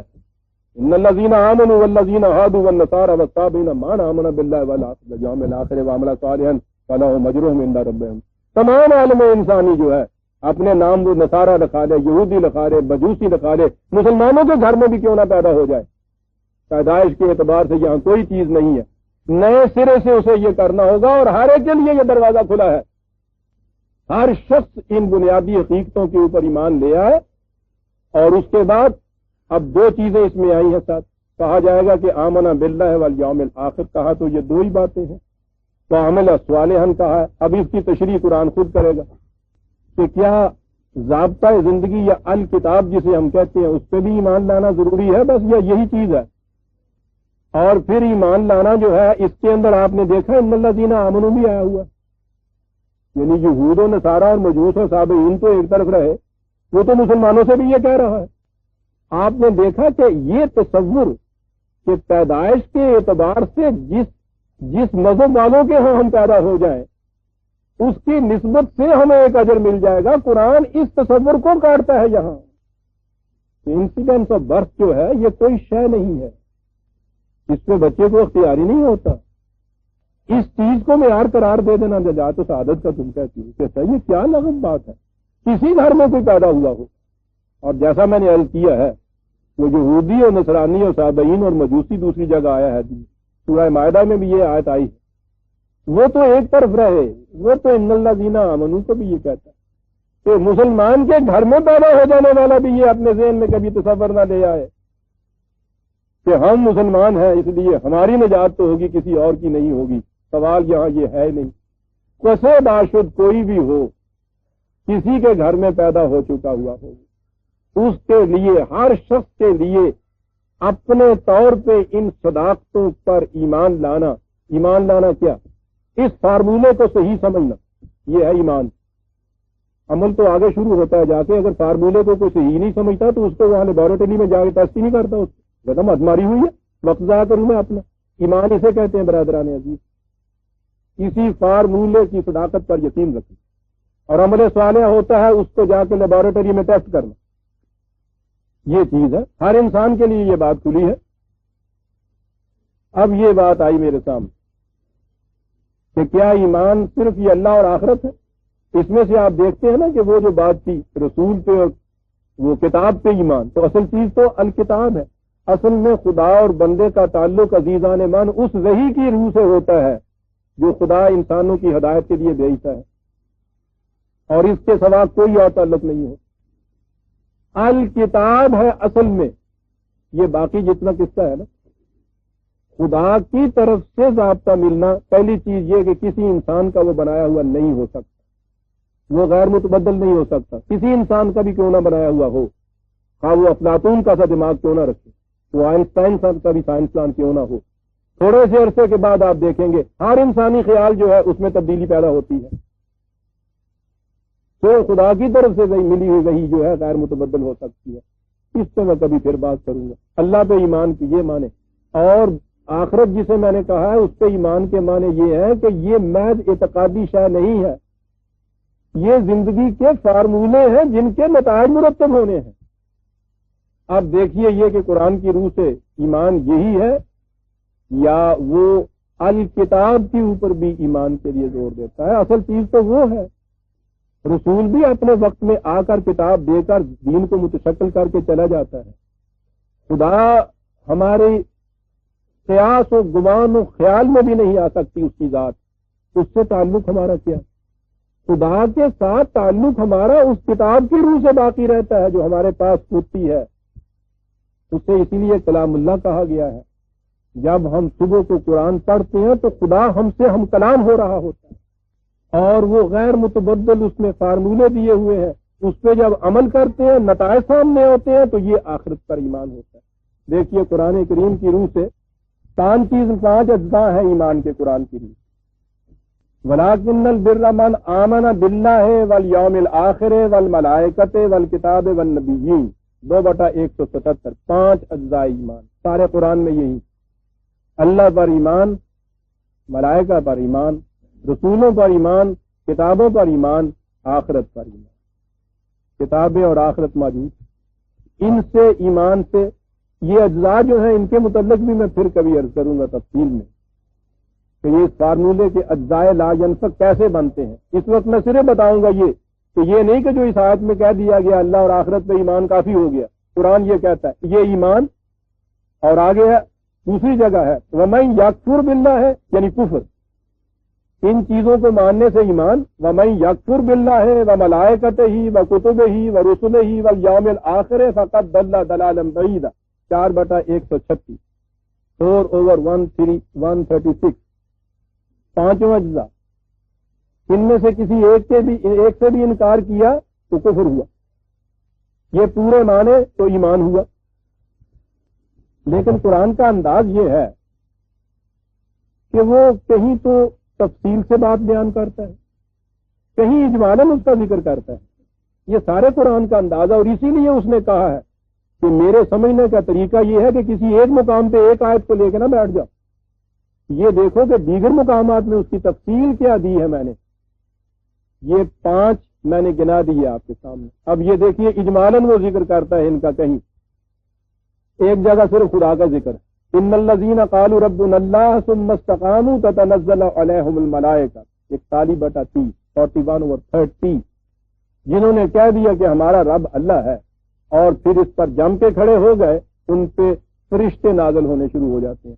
صرف اتنی سی چیز ہمارا رب اللہ ہے. اب اگر اس سے کوئی کہہ دے کہ صاحب قرآن تو صرف خدا پر ایمان کا تقاضا کرتا ہے, دیکھیے یہاں صرف اللہ کا ذکر, غلط کہتا ہے. قرآن کے ان مقامات کو بھی دیکھیے, اللہ اور آخرت کا ذکر.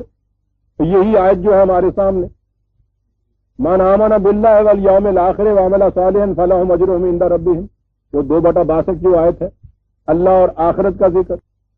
ایک مقام پہ ہے فآمنوا باللہ ورسلہ 3/168 3/178 اللہ پر اور اس کے رسولوں پر ایمان لاؤ. ایک جگہ ہے فآمنوا باللہ ورسولہ والنور الذی انزلنا, اللہ پر ایمان لاؤ, اس کے رسول پر ایمان لاؤ اور اس نور پر, اس کتاب پر ایمان لاؤ جو اس نے نازل کی. 3 ہی ٹکڑے یہاں آئے 64/7 64/7. آپ دیکھ رہے ہیں کہ قرآن کریم اجزائے ایمان 5 گناتا ہے اور پھر مختلف مقامات پر کہیں ان میں سے ایک کا ذکر کر دیتا ہے. وہاں کیوں ان کا ذکر ہے؟ جب یہ آیتیں آئیں گی تو میں عرض کروں گا. وہ یوں ہی نہیں کہ جگہ بتاتا ہے معاذ اللہ کہ چلو 5 نہیں سی ویسے کوئی لکھ دو, اور کوئی گل نہیں ہے, یا وہ شاعری میں فٹ نہیں بیٹھتا اس کے سختہ پہنتا شیر. یہ بات نہیں ہے. آیتیں آئیں گی تو میں عرض کروں گا. اس میں خاص طور پہ زور دینا ہوتا ہے کسی ایک مقام پہ کسی ایک چیز کو, وہاں صرف اسی چیز کا ذکر کرتا ہے وہ. بہرحال اب ان میں سے یہ کہنا کہ صاحب اس آیت میں دیکھیے اللہ اور آخرت پر ہی ذکر ہے, قرآن پر ایمان کا ذکر نہیں, رسول اللہ پر ایمان کا ذکر نہیں, قرآن سے بیگانگی کی دلیل ہے, یا فریب دہی ہے, یا فریب نفس ہے, یا جہالت ہے. قرآن ان تمام چیزوں کے اوپر ایمان لانے کو کہتا ہے. اور جیسا میں نے ابھی عرض کیا, وہ تو مسلمان کے گھر میں پیدا ہونے والوں کو بھی کہتا ہے کہ ایمان لاؤ. اگر ایک شخص مسلمانوں کے گھر میں پیدا ہوا, وہ یہ 5 چیزیں مانتا ہے, ان سے کہنا کہ نہیں صاحب 2 ہی پہ ایمان لاؤ, اللہ اور آخرت پہ, اب باقی 3 چھوڑ دو جو پہلے مانتے چلے آ رہے ہو, مذاق ہے. اور خدا پر ایمان کے معنی تو واضح کر دی اس نے کہ بعد کیا ہے, اتبعوا ما انزل الیکم من ربکم ولا تتبعوا من دونہ اولیاء قلیلا ما تذکرون 7/3. جو تمہارے رب کی طرف سے نازل ہوا ہے صرف اس کا اتباع کرو, اس کے علاوہ کسی اور چیز کا اتباع نہ کرو. یہ ہوا خدا پر ایمان. اور ایمان اور کفر کے اندر تمیز. وَمَن لَّمْ يَحْكُم بِمَا أَنزَلَ اللَّهُ فَأُولَٰئِكَ هُمُ الْكَافِرُونَ. جو خدا کی طرف سے نازل کردہ کتاب کے مطابق فیصلے نہیں کرتا, یہی لوگ تو ہیں جنہیں کافر کہا جاتا ہے. یہ تو کفر و ایمان کا فیصلہ یہاں ایک چیز پہ ہو رہا ہے. میں نے کہا نا بنیادی کتاب ہے 5/44 5/44. اب یہاں بما انزل اللہ, جو اللہ نے نازل کیا ہے, تو ہو سکتا ہے نا وہ کہیں کہ ٹھیک ہے صاحب تورات پہ ایمان لے آئیے, انجیل پہ لائیے, اللہ ہی نہیں نازل کیا تھا نا, یہ قرآن ہے برادران عزیز, ابوالکلام آزاد نہیں ہے. کہتا ہے کہ ما انزل اللہ کے معنی کیا ہے, ما نزل علی محمد 47/3. ان تصریحات کے بعد کوئی غیر مسلم بات کرتا تو اس سے ہم دوسرے انداز سے بات کرتے, اس کے لیے یہ سند نہ ہوتا. ہم اس سے بات کرتے دوسرے انداز سے, جس کو وہ دعوے میں پیش کرتا ہم اس کی تردید کرتے. ایک مسلمان قرآن کو ماننے والا وہ یہ بات کہے کہ صاحب اپنے اپنے مذہب کی جو تمہارے ہاں جو بھی تعلیم ہے اس کے اوپر تم عمل پیرا ہو جاؤ, تمہیں ضرورت ہی نہیں ہے, اللہ اور آخرت پر ایمان لے آؤ اور اپنے ہاں وہ بندوت و پرستش کر لو, بس ٹھیک ہے نجات و سعادت. ان آیتوں کو کہاں لے جائے گا وہ؟ یہ ما نزل علی محمد کو کہاں لے جائے گا صلی اللہ علیہ وسلم؟ کہاں لے جائے گا اس آیت کو کہ جو اللہ کے نازل کردہ کے مطابق فیصلے نہیں کرتا اسے کافر کہتے ہیں؟ یہ کیوں ہے برادران عزیز؟ معاف رکھیے گا تھوڑا سا وقت شاید آگے میں دے دوں. وہ اس لیے کہ میں نے عرض کیا ہے کہ دین نظام زندگی ہے, ضابطہ حیات ہے, یہ کانسٹیٹیوشن ہے ایک مملکت کا. کانسٹیٹیوشن سے آپ انکار کر دیجئے کسی مملکت, میں اگلا حصہ آگے عمل سوالیت. پاکستان کی کانسٹیٹیوشن سے انکار کیجئے, میں نہیں مانتا. اس کے خلاف سرکشی کیجئے, غلط ہے یہ. اور یہاں نہایت پرامن شہری بن کے رہیے. آپ کو پتا ہے سزا کیا ہوگی؟ بغاوت. یہ جرم بغاوت ہے. اس مملکت میں رہنا ہے، اس کے کانسٹیٹیوشن کو ماننا پڑے گا. جس چیز کو وہ لافل کہتا ہے اسے لافل ماننا ہوگا، جسے وہ انلیگل کہتا ہے اسے انلیگل ماننا پڑے گا. اگر یہ نہیں ماننا چاہتے اس کو چھوڑ دو. اس کی اس نے اجازت دی ہے کہ جس کا جی چاہے اس کو مانے، جس کا جی چاہے نہ مانے. یہاں تو یہ چیز ہے نا، ایک ٹیریٹری کے اندر، مملکت کے اندر رہتے ہوئے کانسٹیٹیوشن کو ماننا ہوتا ہے. قرآن اس کی اجازت دیتا ہے کہ اس مملکت میں رہتے ہوئے بھی، تم اسلامی مملکت میں رہتے ہوئے بھی قرآن کو اگر اپنا ضابطۂ زندگی نہیں ماننا چاہتے، تم دوسرا مذہب اختیار کر لو، تم پہ کوئی سزا نہیں ہے. پھر تمہیں غیر مسلم کی طرح سے ہم ٹریٹ کریں گے. اسلامی مملکت میں غیر مسلم بھی رہ سکتے ہیں انسانی حیثیت سے، اس کی اجازت ہے.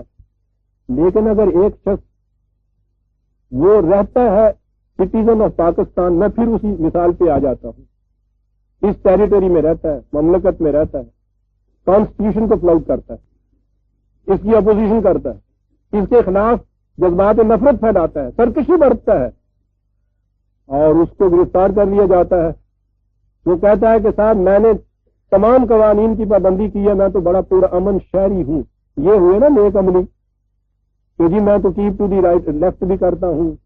آپ دیکھیے گا تو یہ اس کے جو نیک عمل ہے، یہ اس سزا، اس جرم کے مقابلے میں کوئی وزن رکھیں گے؟ یہ تو بنیادی چیز ہے. یہ نظام زندگی کا ضابطہ حیات ہے جسے اہل کتاب کہتے ہیں آپ. اور یہی چیز ہے برادران عزیز جو قرآن کریم نے کہی، جسے تم کہتا ہے عمل صالحہ کہتے ہو. اب آ گئی وہ چیزیں ہمارے سامنے، وہی چیز کہ میں تو صاحب کیپ ٹو دی لیفٹ کرتا تھا. لیس البر ان تولوا وجوہکم قبل المشرق والمغرب.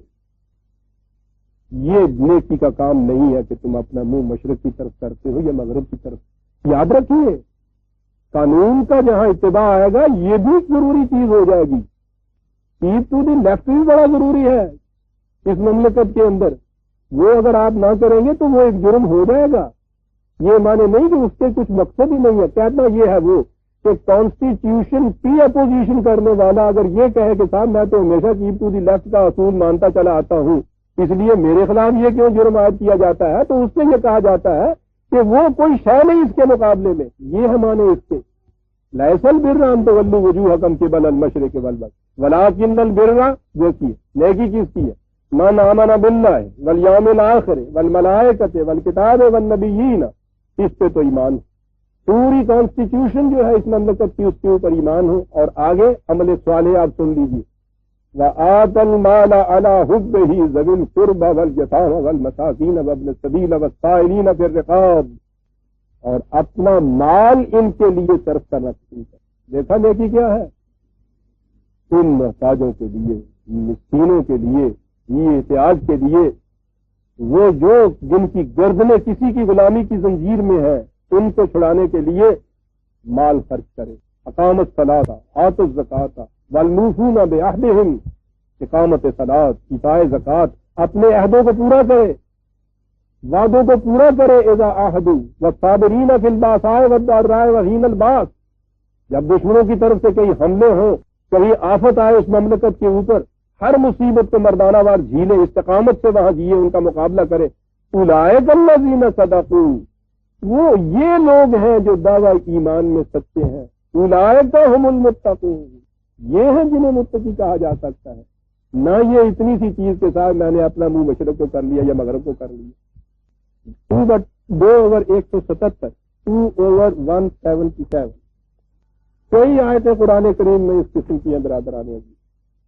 دوسری آیت ہے سورہ توبہ 9/19 9/19. اجعلتم سقایۃ الحاج و عمارت المسجد الحرام. کیا تم نے یہ کہ میں نے حاجیوں کے لیے سبیلیں لگا دی تھی اور کعبے میں میں نے فانوس ٹانگ دی اور قالینیں بچھا دی اور یہ چیزیں میں نے یہ کر دی. کمان آمن باللہ والیوم الآخر. یہاں دو ہی ہیں. کیا یہ اس کے برابر ہو جائے گا کہ جو دین کے ان بنیادی اصولوں کی صداقت پر یقین رکھتا ہے، وجاہد فی سبیل اللہ، اور پھر اس کی راہ کے اندر جہاد کرتا ہے، جد و جہد کرتا ہے مسلسل۔ کیا تم ان دونوں کو یکساں سمجھ رہے ہو؟ لا یستوون عند اللہ، تمہاری خود فریبیاں تمہیں کسی نتیجے پہ کیوں نہ پہنچا، خدا کے نزدیک تو یہ دونوں یکساں نہیں ہو سکتے۔ واللہ لا یہدی القوم الظالمین، ظالم ہے یہ جو یہ ایسا سمجھتے ہیں کہ سبیلیں لگا لگا کے، مسجدوں کی آرائش کر کر کے تو ہم ان کے برابر ہو جائیں گے، کہ جو جان اور مال سے اس کے راستے کے اندر مسلسل پہم تک و تاز کرتے رہتے ہیں۔ تم اپنے آپ کو فریب دے سکتے ہو، خدا کو فریب نہیں دے سکتے۔ یہ بھی ظلم ہے۔ دیکھیے ظلم کہاں آیا ہے، رانگ موشن آف مورالٹی ظلم ہے، یہاں فریب دہی نہیں ہے، یہاں کسی کے اوپر استبداد اور ظلم نہیں ہو رہا۔ تو بھائی حاجیوں کے لیے پانی پینے کے لیے سبیلیں لگائی ہیں، مسجد میں آرائش کا سامان کیا ہے، یعنی اچھا ہی کام کہا جائے گا نا۔ قرآن کہتا ہے یہ ظالمین ہیں جو یوں سمجھتے ہیں کہ یہ اس کے برابر ہو گئی بات۔ یہ ہے عمل صالح برادران عزیز، وہ ہے ایمان۔ اب بات ہو گئی تھی کہ یوں ایمان اور یہ اعمال صالحہ جو ہے، ان سے وہ الدین قائم ہوتا ہے جس میں اب نجات کا لفظ آئے گا، جس میں نو انسانی کی نجات مضمر ہے۔ فرد کی نجات وہاں جا کے اس کا تصور ہے، نو انسانی کی نجات اس کے اوپر مضمر ہے۔ یاد رکھیے قرآن نے تو برادران عزیز یہ جو بغاوت کا مجرم ہے، معاف رکھیے گا، آج اجازت دیجیے میں 5-7 منٹ زیادہ لے لوں، بات اہم ہے اور دو ایک چیزیں اور باقی رہ گئی ہیں، میں اگر اٹھا رکھوں گا تو پھر یہ بات مکمل نہیں پہنچے گی۔ اجازت ہے اس کی آپ کے لیے، شکریہ آپ کا۔ قرآن کی تو کیفیت یہ ہے کہ جو شخص بنیادی طور پر مملکت کی کانسٹیٹیوشن کو مانتا ہی نہیں ہے، وہ کہتا ہے کہ وہ عدالت میں جا کر اپنی یہ جو چھوٹی چھوٹی نیکیاں جنہیں تم کہتے ہو، اگر وہ ان کو گناتا رہتا ہے، وہ کہتا ہے کہ وہ عدالت کو ان کو ریکارڈ کرنے سے بھی ریفیوز کر، نتھنگ ڈوئنگ، کہ جی دیکھ لیجئے میں تو کبھی بھی ٹریفک کے جرم میں محفوظ نہیں ہوا ہے، یا یہ کہیے کہ میں نے کبھی کسی کی جیب نہیں کاٹی، اور اچھی باتیں کہتا چلا جائے، میں نے کبھی چوری نہیں کی، میں نے کبھی ڈاکہ نہیں ڈالا، سب چیزیں ٹھیک ہے، لیکن یہ جو مملکت کا آئین ہے اس کے خلاف سرکشی کرتے ہو نا۔ افحسب الذین کفروا ان یتخذوا عبادی من دونی اولیاء اعتدنا جہنم للکافرین نزلا، وہ جو ہمارے سوا اور انسانوں کو بھی اپنا رفیق سمجھتے ہیں۔ دیکھیے جرم، کیا وہ سمجھتے ہیں کہ ہم بڑے نیک کام کرتے ہیں؟ قل هل ننبئکم بالاخسرین اعمالا، نیک کام کرنا تو ایک طرف، کہا آؤ ہم تمہیں بتائیں کہ سب سے زیادہ تباہی میں کون ہے، جن کے اعمال انہیں سب سے زیادہ نقصان پہنچا رہے ہیں۔ ایک تو بد عملی ہے نا، ایک بے عملی ہے، کچھ کیا ہی نہیں۔ یہاں کہا ہے وہ کہ جن کے اعمال ان کو بہت سا نقصان پہنچا رہے ہیں۔ اور فرمائیے آپ، الذین ضل سعیہم فی الحیاۃ الدنیا وہم یحسبون انہم یحسنون صنعا، تصور زندگی یہ رکھتے ہیں کہ لائف زندگی یہی فزیکل لائف، سبھی زندگی کھایا پیا مر گئے، جس انداز سے بھی چاہا کسی کا لیا، جس انداز سے چاہا خرچ کیا، اور یحسنون انہم یحسنون صنعا، اور اپنے ذہن میں یہ سمجھتے ہیں کہ ہم بہت نیک کام کر رہے ہیں۔ یہ ان ڈاکوؤں اور چوروں کا ذکر نہیں ہو رہا، وہ بذام خیش سمجھ رہے ہیں بڑے نیک کام کر رہے ہیں۔ اولئک الذین کفروا بآیات ربہم ولقائہ، یہ وہ لوگ ہیں کہ جو اس آئین، دستور، کانسٹیٹیوشن سے انکار کر رہے ہیں، وآیاتہ، اس کے قوانین سے انکار کر رہے ہیں، ولقائہ، اس بات سے انکار کر رہے ہیں کہ ہم نے ایک دن اس کے سامنے جا کے حساب اس کو دینا ہے۔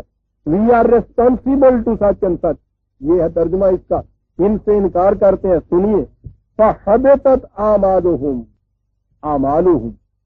اعمال ہیں ان کے، یہ سارے بے نتیجہ رہ گئے، رائے گاں چلے گئے، کچھ فائدہ نہیں دے سکتے مملکت کے خلاف بغاوت کے جرم میں۔ فلا نقیم لہم یوم القیامت وزنا، ان کے لیے تو میزان بھی کھڑی کرنے کی ضرورت نہیں پڑے گی، حالانکہ میزان کے متعلق وہاں کہا ہے وَمَن